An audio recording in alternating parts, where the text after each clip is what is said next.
Anda kembali di iNewsroom, pemirsa. Pergerakan jemaah calon haji di Armina akan ditunjang oleh kereta listrik yang disiapkan pemerintah Arab Saudi. Kereta listrik mempermudah mobilitas jemaah dalam menjalani rangkaian ibadah haji.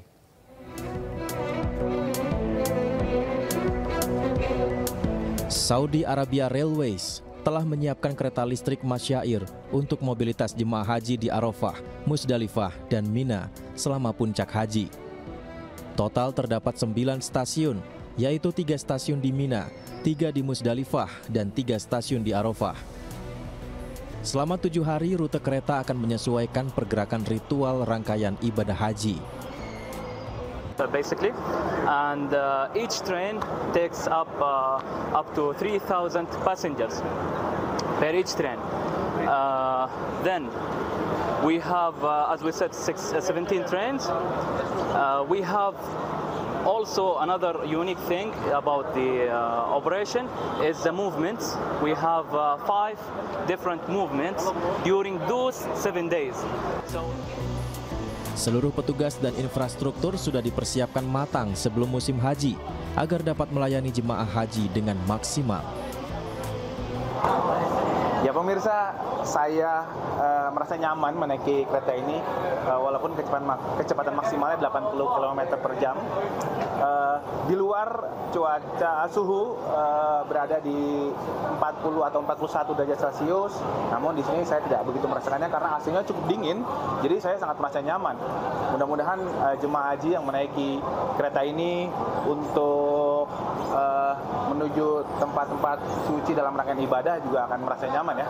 Karena menurut saya ini sangat-sangat nyaman dengan AC yang dingin, di luar cuaca panas, tempat juga nyaman. Jadi sangat-sangat membuat nyaman rangkaian ibadah kita.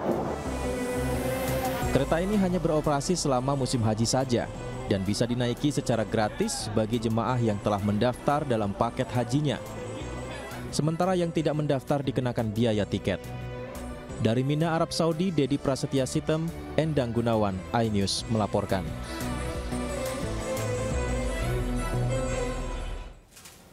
Jutaan jemaah haji termasuk dari Indonesia telah melaksanakan wukuf di Padang Arafah, Mekah. Wukuf di Arafah adalah puncak atau rukun utama ibadah haji yang harus dilakukan jemaah pada 9 Zulhijjah. Wukuf memiliki arti berhenti atau berdiam diri, mencerminkan kontemplasi atas kehidupan dan segala ciptaan Allah. Wukuf juga memiliki makna seperti mengisyaratkan segala yang awalnya bergerak, suatu saat akan berhenti, semua yang hidup akan mati.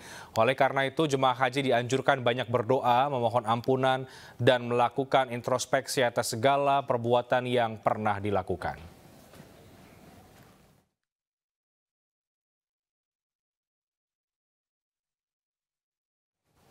Lebih jauh terkait dengan pelaksanaan ibadah haji tahun 2023, kami telah terhubung dengan salah satu ulama Indonesia, ada Ustadz Yusuf Mansur dari Mina, Arab Saudi. Assalamualaikum Ustadz, selamat sore waktu Indonesia. Setelah ibadah wukuf dilaksanakan, seperti apa rangkaian puncak ibadah haji kali ini Pak Ustadz?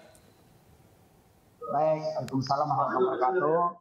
Pertama saya ingin mengabarkan dulu berita gembira buat teman-teman di tanah air yang keluarganya ada di tanah suci, bahwa kasus jamaah yang terlantar di Musdalifah pengangkutan menuju Mina alhamdulillah berangsur-angsur sudah selesai tertangani dengan baik, dan insya Allah semuanya bisa diangkut ke Mina dengan izin Allah Subhanahu Wa Taala. Perjalanan kemudian dari Arafah ke Mina ini untuk melempar jumroh Aqabah pada tanggal 10 Zulhijjah ini. Kemudian nanti jamaah bermalam di Mina malam 11, kemudian untuk tanggal 11-12-nya melempar jumroh di Jamarat. Lalu yang mau nafar tsani kemudian melanjutkan di tanggal 13-nya. Tapi untuk sebagian jamaah ada yang sudah kemudian tawaf dan sa'i duluan.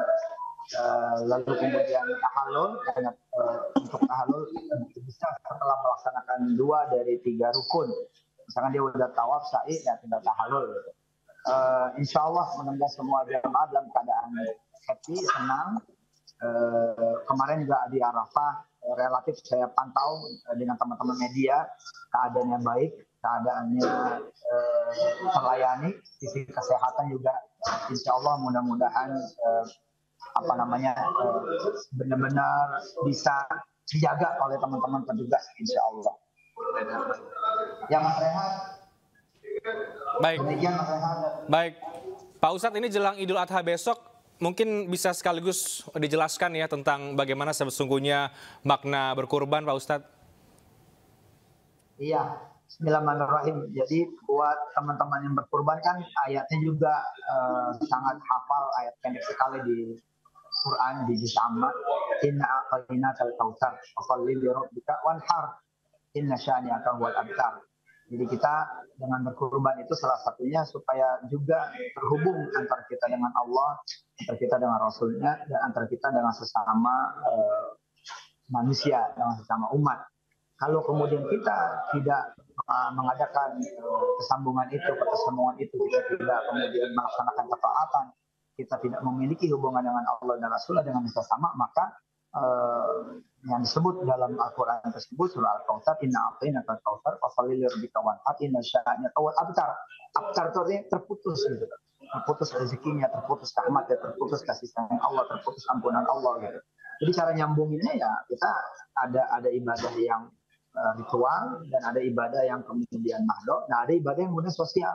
Nah, gerakan kemudian ibadah yang namanya ibadah berkurban ini menyatukan semuanya. Dia gerakan ritualnya iya, gerakan mahdohnya iya, kemudian gerakan sunnah ya, kemudian gerakan sosialnya kita ada, ibadahnya lengkap sekali. Mudah-mudahan kegembiraan mereka yang mendapatkan karunia dari Allah Subhanahu wa taala merata dengan membagikan karunia itu kepada yang lain. Pak Ustadz, ya terakhir ini Pak Ustadz, saya dengarkan di sana cuaca cukup panas ya, 44 sampai 48 derajat Celcius. Mungkin Pak Ustadz bisa cerita sedikit apa saja kendala atau mungkin tantangan bagi jemaah haji di sana, termasuk juga Pak Ustadz sendiri ketika melaksanakan rukun haji kali ini, Pak. Asal mengikuti petunjuk dari pemerintah Indonesia dan didukung misalkan tetap di tenda masing-masing, ada pendingin, ada AC dan lain sebagainya. Tapi kalau memang keluar itu memang bahaya. Saya kemarin kapan itu pas menjelang wukuf kan siaran langsung ya dengan MNC Group juga dengan izin Allah. Itu baru 20 menit, Allah karim, kepala kayaknya tuh agak berjarak tuh matahari, ya Allah. Bener tuh sampai 47 itu, 44, 45, 46. Jadi bisa kelenger orang itu. Makanya diimbau oleh pemerintah Saudi juga ada notifikasi SMS masuk agar dia standby semuanya di tenda-tenda masing-masing. Kalau memang nggak perlu amat nggak usah keluar. Gitu. Pakai kemudian pelindung, payung, kacamata hitam, pakai penahan matahari, gitu. Baik Pak Ustadz. Terima kasih sudah meluangkan waktu untuk berbincang bersama dengan kami. Pak Ustadz, semoga sehat-sehat dan lancar ibadahnya sampai dengan selesai. Kembali ke tanah air. Terima kasih Ustadz Yusuf Mansur sudah bergabung di iNewsroom sore hari ini. Assalamualaikum Pak Ustadz. Kita ke informasi berikutnya. Kader Banteng Muda Indonesia siap memenangkan Ganjar Pranowo sebagai presiden di Pilpres 2024. Dukungan ini disampaikan dalam puncak bulan Bung Karno di Stadion Gelora Bung Karno, Jakarta. Ada nomor HP Pak, silakan ke kawan saya Pak, rekan saya Pak. Biar Pak 20.000 dicoba dulu ya Kang. Kader Banteng Muda Indonesia BMI dari sejumlah provinsi di Indonesia membanjiri Stadion Gelora Bung Karno pada perayaan puncak bulan Bung Karno. BMI sebagai sayap Partai Demokrasi Indonesia Perjuangan menegaskan komitmennya untuk memenangkan PDI Perjuangan dan Ganjar Pranowo dalam kontestasi politik tahun 2024 mendatang. Pernyataan ini disampaikan sekaligus pengingat agar kader BMI mengikuti jejak Bung Karno dalam memperjuangkan rakyat dengan mewujudkan cita-cita bangsa. Seluruh kader BMI dan PDI Perjuangan harus mengkonsolidasikan kekuatan dan mempererat tali silaturahmi dalam rangka menyambut pesta demokrasi Pilpres yang akan datang. Jiwa pengabdian ini jadi pasos. Apa yang harus kami perjuangkan, apa yang harus kami gotong royongkan dalam rangka menyambut pesta demokrasi kita, pileg maupun pilpres ke depan. Ya, buat kawan-kawan kita, muda-mudi se-Indonesia, ayo kita berjuang bersama, karena berpolitik itu sesungguhnya mari kita beriang gembira, kita berkreativitas sesuai dengan bakat dan minat kita di bidangnya masing-masing. Tentunya sekecil apapun, insya Allah akan bermanfaat besar untuk Indonesia kita tercinta. Anak muda, ada jumlah berapa kalian? jumlah kita adalah 1, 1, dan 1. Itulah kekuatan anak muda. Saya kira demikian. Terima kasih. Lebih dari 2.000 kader BMI turut ramaikan acara di Gelora Bung Karno pada Sabtu 24 Juni 2023 lalu. BMI mengikuti acara dengan tertib. Sistem barcode pun diterapkan untuk mencatat data kehadiran kader. Teknologi ini menunjukkan bahwa BMI berada di garis terdepan dalam mengadopsi teknologi terkini. BMI juga siap mengikuti perkembangan zaman sekaligus tetap mempertahankan nilai-nilai politik yang mereka anut. Dengan menggabungkan semangat kebangsaan, komitmen politik, dan adopsi teknologi yang cerdas, BMI siap memenangkan Ganjar Pranowo sebagai calon presiden pada 2024 nanti. Tim Liputan iNews melaporkan. Memasuki libur Hari Raya Idul Adha, ribuan penumpang memadati stasiun Lempuyangan, Yogyakarta. Informasinya sesaat lagi.